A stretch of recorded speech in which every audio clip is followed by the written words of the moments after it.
L'infini se contemple indéfiniment. Ça se passe là-haut, par Éric Simon. Que se passe-t-il juste avant qu'une étoile massive explose en supernova ? Une réponse à cette question épineuse vient d'être apportée grâce au suivi spectroscopique très rapide de la suite de l'explosion d'une supernova apparue en 2013, qui a permis de retracer ce qui s'est passé dans les mois précédents. SN 2013-FS a été détecté le 6 octobre 2013 à l'observatoire du Mont Palomar dans la galaxie NGC 7610, distante de 160 millions d'années-lumière. Dans les minutes qui ont suivi, plusieurs télescopes ont été braqués vers la supernova pour suivre l'évolution de sa luminosité et analyser sa lumière, notamment le télescope de l'observatoire de Las Cumbres, qui a continué à suivre la supernova sur plusieurs semaines. Après plus de 3 ans de travail sur les données enregistrées, les résultats sont publiés aujourd'hui dans Nature Physics. Ils permettent de comprendre ce qui s'est passé quelques mois avant l'instant fatidique de l'explosion. L'étoile a perdu énormément de matière de son enveloppe. L'étoile à l'origine de SN 2013-FS était une supergéante rouge d'une masse comprise entre 8 et 10 masses solaires et âgée seulement de quelques millions d'années, selon l'équipe menée par Ofer Yaron du Weizmann Institute of Science en Israël. Il n'est pas étonnant que ce type d'étoile produise une supernova par effondrement de cœur, une supernova de type 2, mais ce qui a grandement surpris les chercheurs, c'est de constater qu'elle était entourée d'une dense coquille de gaz qui a été éjectée durant les derniers mois avant l'explosion, ce qui est totalement nouveau pour ce type d'étoile. La détermination de la présence de cette coquille de gaz a été obtenue par l'équipe internationale en observant une émission de fluorescence caractéristique. Le rayonnement de la supernova, en atteignant cette zone, a ionisé le gaz. Les électrons se sont ensuite recombinés avec les atomes ionisés en émettant des photons de longueur d'onde spécifique, traçant par la même occasion la nature de la matière formant cette coquille. De l'oxygène, de l'hélium, de l'azote, les éléments forgés par la fusion nucléaire dans l'étoile et composant ses couches externes. Comme cette émission de fluorescence s'est éteinte environ 20 heures après le T0 de l'explosion, elle donne aux astrophysiciens une idée de la taille de la coquille de matière, 5 fois la distance Soleil-Neptune.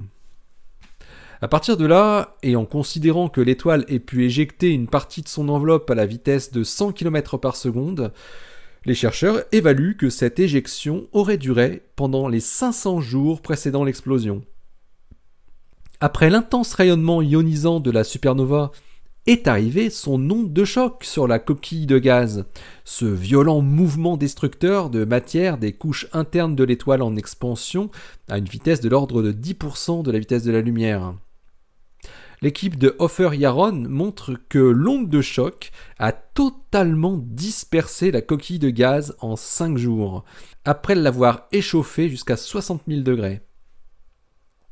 Les chercheurs estiment que la masse de la matière éjectée avant l'explosion représentait 1/1000 de masse solaire, ce qui peut paraître peu, mais est déjà supérieur à la masse de Jupiter, et en tout cas bien supérieur à ce que les spécialistes s'attendraient à voir sur une telle supergéante rouge.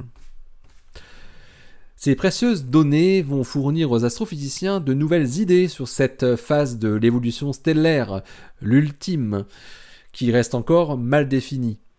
En effet, les observations détaillées des supernovas ne débutaient le plus souvent que trop tard, après que l'explosion ait détruit les traces de son environnement proche. Cette mesure spectroscopique est la première à avoir été menée aussitôt après l'explosion. Un suivi détaillé très rapide après l'explosion est donc la clé pour reconstruire le passé immédiat de l'étoile en fin de vie. Grâce aux programmes d'observation systématique actuels et futurs à la recherche d'événements transitoires, de plus en plus de supernovas vont pouvoir être suivies très tôt après leur découverte.